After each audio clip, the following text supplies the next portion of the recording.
Hello, I'm Denton, and a good few years ago, when this was a different colour, I worked for Astronomy and Space Magazine, which was the journal of Astronomy Ireland. And I would write a monthly article either on the constellations or the history of astronomy or whatever. And I always tried to, shall we say, fill the gaps that other publications did not. And one month I wrote an article called Astronomy Isn't as Straight as You Think. And it dealt with the gay aspects of astronomy. Gay astronomy, I hear you say. I've never heard of any such thing. Well, no, you haven't. And with good reason. You see, that aspect was always ignored by astronomy books and magazines. Now, they would tell the story of constellations or whatnot, but they would maybe slant it so that while they did give an accurate account of how constellations came about or what the mythological associations were, they would, as they saw it, probably sanitize it. And they kind of swept the gay aspect under the carpet.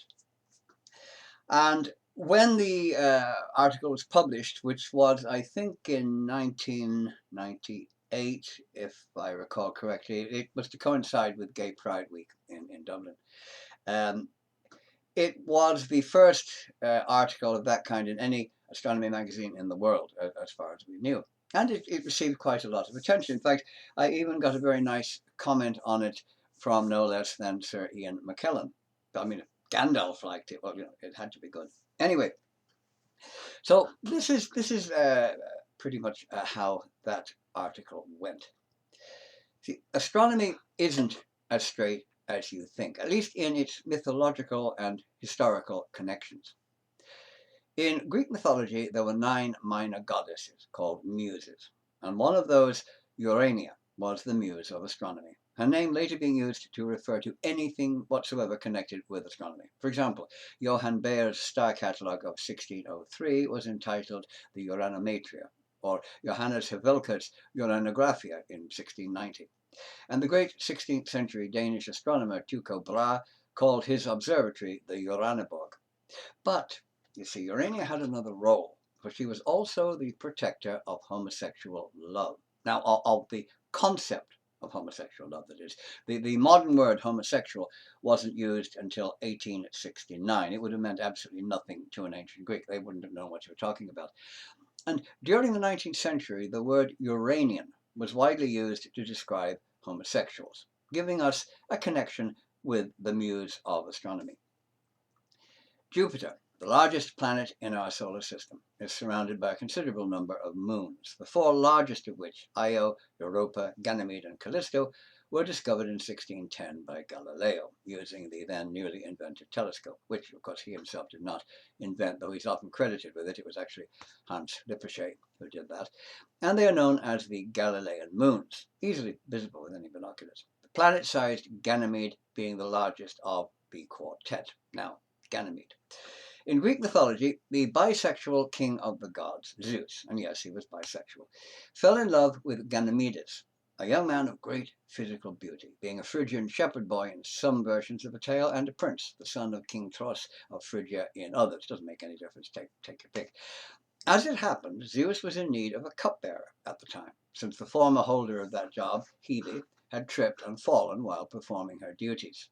Having a few cups of golden nectar dumped over him didn't do a whole lot for Zeus. I mean, he wasn't the most mild-tempered of people at the best of times. And he decided to combine business with pleasure and offer the job to the handsome young man who had just caught his divine eye, sending his messenger, a giant eagle, to carry Ganymedes to Olympus. Now, young Ganymedes saw this as a good career move. Barman to the gods, divvy and all expenses paid on Mount Olympus, plus a great fringe benefit, lover to the king of the gods. And so he took the offered employment. Not really that he had very much choice, of course. The eagle of Zeus didn't take no for an answer. Zeus was so pleased with his young lover that he declared the eagle that had brought him to Olympus to be the greatest of birds, placing it in the heavens as a reward for its homosexual matchmaking services. where it became known to the Greeks as Atos, the eagle, and to the Romans as Ganymedes raptrix, the huntress of Ganymedes, which we know today as Aquila the eagle.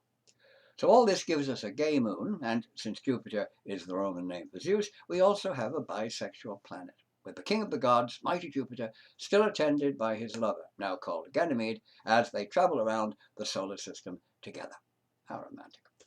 Now, another version of the story has Zeus himself turning into the flying job recruitment agency, the Eagle, and doing it himself. Now, Zeus frequently, of course, did that sort of thing in his straighter moments of desire, and he had many of those.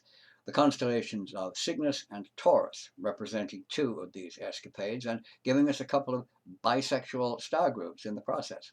The former being the time he became a swan to visit, shall we say, Queen Leda of Sparta, and the latter commemorating his transformation into a white bull to abduct Princess Europa of Canaan, who still keeps him company, like Ganymede as a moon. Now, on Ganymede there are two craters, and they're named Gilgamesh and Enkidu, characters in the world's oldest surviving piece of literature, the great Babylonian story, the Epic of Gilgamesh, preserved on clay tablets dating from the 3rd millennium BC. It tells of the part mortal, part god King Gilgamesh of Uruk, and his friend, the hero Enkidu, who he loved as a woman, taking him as he would a wife, though the king also had female lovers. Gilgamesh was based on an actual historical king who lived around 2700 BC, though the tablets recording his embroidered exploits date from around 2000 BC. Now, this is the first recorded mention of a gay relationship. And since it was some 5,000 years old, it is perhaps the best answer to those people who seem to think that homosexuality was invented during the 19th century by Oscar Wilde. How fitting that our fictional Babylonian lovers should be found together on a gay moon. On our own moon, the dark areas that produce the man in the moon effect are known as mare, from the Latin for sea, though of course there's no liquid water on the moon, and these areas are really large plains composed of dry lava flows, easily visible in any binoculars. One of these, the Mare Humboldtianum, Humboldt's Sea, is named for a very famous gay man, the great German botanist, naturalist, zoologist, artist, and explorer Alexander von Humboldt, 1769 to 1859, who explored the Orinoco and Amazon rivers of South America, returning with quite amazing 60,000 plant specimens, as well as making numerous astronomical observations. He was quite a talented astronomer. He explored and collected so much, in fact, that it took him over 20 years to write an account of his travels. Among the named craters on the moon, we find quite a few gay names, among them Zeno, for the 5th century BC Greek philosopher Zeno of Elea, who, well, you've probably never heard of, and Da Vinci, for that amazing painter, inventor, musician, engineer, astronomer, all-round general genius, Leonardo da Vinci, 1452 to 1519, who everyone has heard of. It was he, incidentally, who first suggested that the Mare might be water, and he may have invented an astronomical telescope of some kind many years before Hans Lippershey came along, though no records of it survive, apart from a vague reference in one of his diaries to inventing something that would bring distant objects closer. We also find the crater Julius Caesar, whose famous remark, "I came, I saw, I conquered," applied not only to a number of countries, but to some of their rulers as well. The bisexual Roman general as a young man having acquired the nickname the Queen of Bithynia after a love affair with King Nicomedes IV of that country. Last but not least, we have the greatest of Athenian philosophers, Plato. Of course, the gayness of Plato, what came to be known as Greek love, wasn't exactly what we think of today as being gay, but it was far from what would be considered straight by our standards, and based on the principle that you might be with a woman for reproduction, but if you wanted an equal, if you wanted someone who was equal to you in status, well, of course, obviously you had to have another man, because women were, well, they were obviously inferior to men. The moon was also the setting of a gay story, which I'm sure was also the first ever science fiction story as well, dating from the 2nd century AD, when the Greek satirist Lucian of Samosata wrote of a man who traveled to the moon, where he found an all-male population, and he ended up taking the son of the Moon King in marriage. Yes. Now, there were no women, so How did the king have a son? This is an interesting biological question, and the answer is quite simple. They grew children from plants derived from planting a left testicle. Why a left? I don't know. That's the story. The planets too have their share of gay named craters. The gayest planet of all being little Mercury. On its baking hot surface, up to 467 degrees centigrade during the day, we find craters named for the ancient Greek playwright Sophocles, for that well-known Italian decorator of ecclesiastical ceilings, Michelangelo, American poet Walt Whitman, the French writer Marcel Proust, and the poet Arthur Rimbaud, the Russian author Nikolai Gogol, bisexual British poet Lord Byron, and the American nautical author Herman Melville of Moby Dick fame. The craters carry only the surnames, by the way. Now, Venus is the only female planet, and very appropriately, since it is named for the Roman goddess of love, we find on it the only women in our gay survey of the heavens. Firstly, there is the bisexual French writer Colette, best known for her novel Gigi. Then there is Sappho, named for Sappho of Lesbos, who lived circa 600 BC, the greatest lyric poet of the ancient world, referred to by Plato as the 10th muse, and history's first recorded lesbian. Indeed, it is from her Aegean island home of Lesbos that we actually get the term lesbian, which really has no sexual connotation. It actually only means a resident of that island, just as a Dubliner is a resident of Dublin, a New Yorker is a resident of New York, and so on. So you could say, quite correctly, that every man, woman, and child on that island is a lesbian. Yes. Her name has also given us the term sapphic love to describe a woman-to-woman relationship. Now, unfortunately, the church authorities in Rome and Constantinople collected and burned all the copies of her work they could find in 1073 AD. Regarding love between women as a very dangerous poetic topic, I mean, you never know what kind of things that might lead to. So only a few tiny fragments of her poems have survived, which I'll come to at the end of this little talk. Completing our planetary tour, we come to the red planet Mars, where, though we won't find canals or little green men, gay or otherwise, we do find Leonardo da Vinci once again. Lying between Mars and Jupiter are thousands of small lumps of rock, known as the asteroids or minor planets. And yes, some of them are gay. Asteroid number 30 is Urania, the muse of gayness, if you like. And number 80 is named for that extra muse, Sappho. 1036 is Ganymede, and 54 is Alexandra, which, despite its seemingly feminine form, is actually named for Alexander von Humboldt. Now, it's not a jibe at his sexuality, other asteroids being named in this rather odd fashion. He died not long after his asteroid was discovered and named for him, so perhaps the shock was too much for him, coming on top of all those years spent sorting out 60,000 plants. Number 3000 is Leonardo, in honor once again of the great Italian genius, while 3001 is his fellow countryman, Michelangelo. That should actually be number 3000 for Leonardo. Let's slip of the tongue there. Women are not well represented in the gay night sky, but astronomically minded lesbians might take note of the star Gamma Orionis, or Bellatrix, in the constellation of Orion, its proper name meaning female warrior, and it has become known as the Amazon star.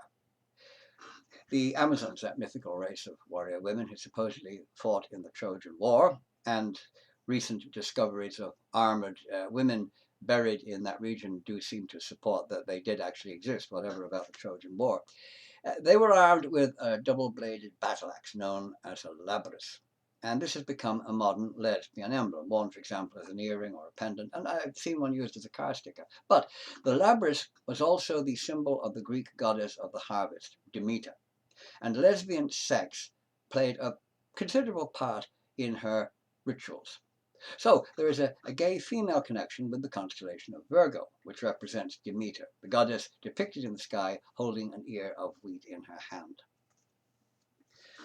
The constellation of Lacerta, the lizard, a minor constellation, but interesting enough in its own way, was devised by Johannes Havelka in the 17th century. But in 1787, the German astronomer Johann Elert Bode used its stars for his own proposed constellation, Honores Fredericae, the honors of Frederick, dedicated to the greatest military genius and the most openly gay man of that age, King Frederick II of Prussia, 1712 to 1786, better known as Frederick the Great, or Friedrich der Große if you want the German version.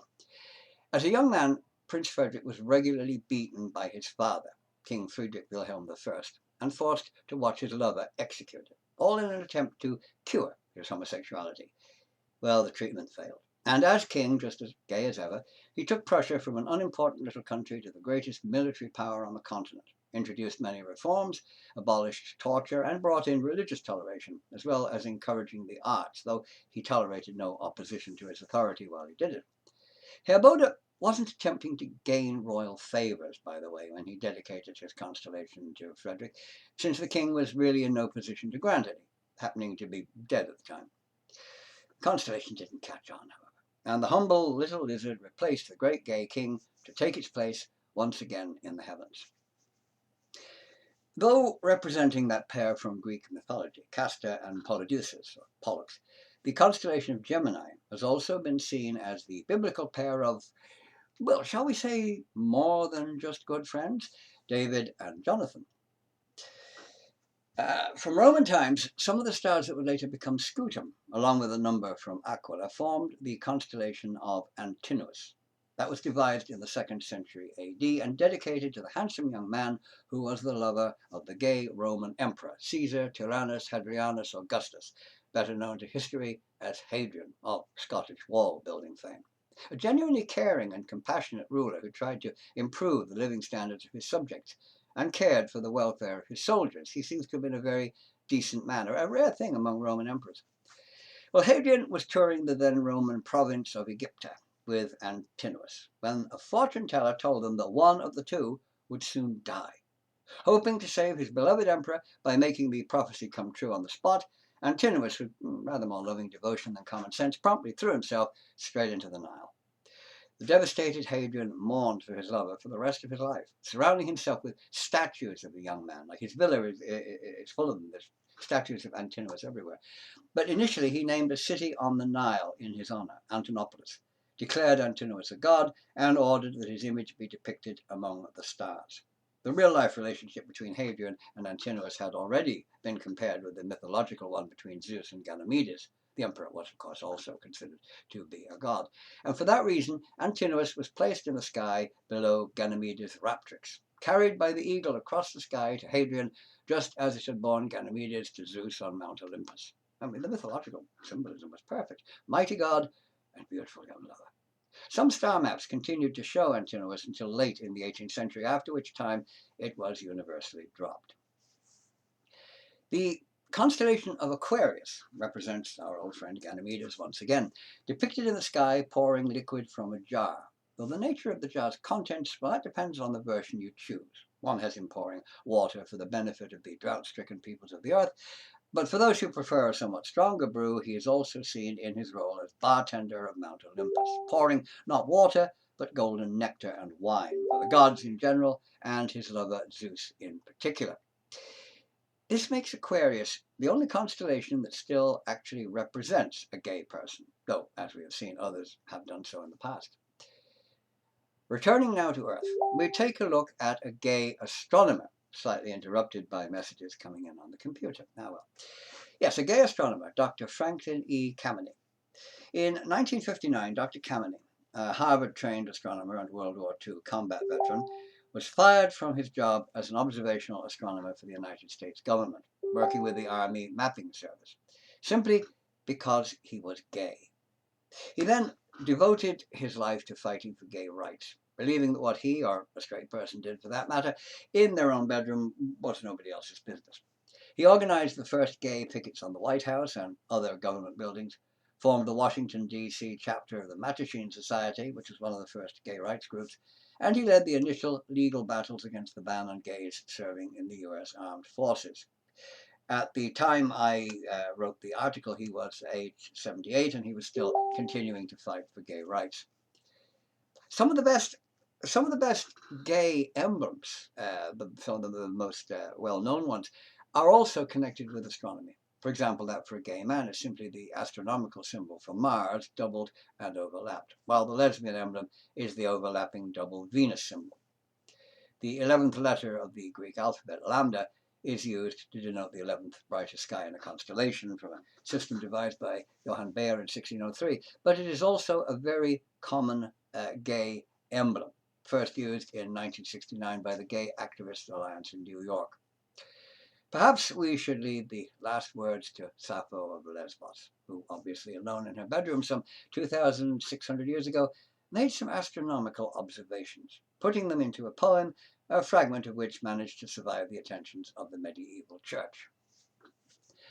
Tonight I've watched the moon, and then the Pleiades go down. The night is now half gone. Youth goes. I am in bed, alone. So, you see, astronomy is not as straight as you thought. Bye for now.